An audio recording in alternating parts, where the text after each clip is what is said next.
Dito sa gilid nagpatubo tayo ng kamote. Ayan, tumubo na yung kamote. Dito ay sitaw. Minaximize natin yung space natin kasi maliit lang. Ito yung garden natin dito sa Alberta, Canada. So bawat space kailangan magamit natin, ma-maximize natin. Yan, gilid ng bakod.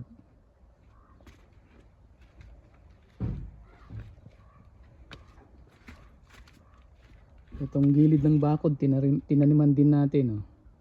Andun sa dulo.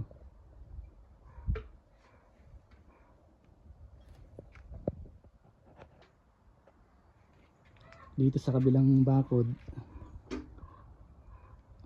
magtatanim tayo dito maglilipat tayo ng bok choy at saka yung mustasa.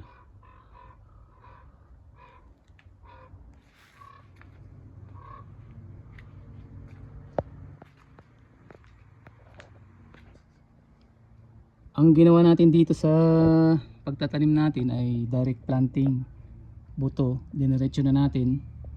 Tapos magtitining na lang tayo o magbabawas na lang tayo rito. Kasi mas effective siya, mas malago, mas madali siyang lumaki kaysa yung ililipat natin. Kagaya na to, nilipat ko lang to. So maliliit pa rin. Itong kasabayan niya malalaki na. Ito kasi pag tinanim natin diretso yung buto,